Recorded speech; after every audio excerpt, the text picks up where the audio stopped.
తల్లి వద్దకేగి, అమ్మ, నేను సన్యాసం స్వీకరించి దేశాటనం చేయుటకు నిశ్చయించుకున్నాను, నీవు అందులకు అనుమతి నీవు అని వేడెను.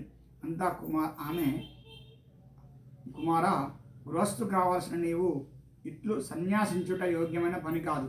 విద్వాంసులు త్వరపడరాదు, ధీరులు అధైర్యపడరాదు. ఆ పరమశివుని సేవించినచో మన కష్టములు తీరును. ఆది నుండి సోమవార వ్రతం ప్రభావంచే భక్తులు కోరికలు తీర్చునే ఉండెను. కావున నీవు కూడా ఆ సోమవార వ్రతమును భక్తితో చేసి పరమేశ్వరుని దయకు పాత్రుడవగము. ఆ స్వామి కృపతో తప్పక నీవు ధనికుడవై గృహస్థు కాగలవు అని బోధించాను. కానీ కుమారుడు నిరుత్సాహంతో, అమ్మ, మనము నిరుపేదము కదా, ఆ వ్రతమునకు కావలసిన సామాగ్రి ఎట్లు స్వీకరించగలము? ఆ వ్రత విధానం ఏమి అని అడిగాను. అందులకు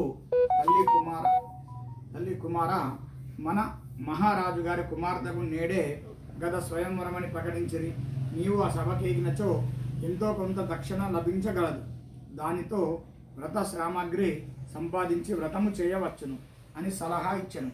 వెంటనే శివమూర్తి ఎట్లయినను తమ కష్టములు తీర్చగలగ సోమవార వ్రతము చేయు నిశ్చయించుకొని, అమ్మ, నీవు చెప్పినట్లు చేసేదనని చెప్పి శీఘ్రముగా లేచి శుచి అయి పరమేశ్వరుని ధ్యానించి స్వయంవర సమయమునకు రాజసభకేగి దక్షిణ కొర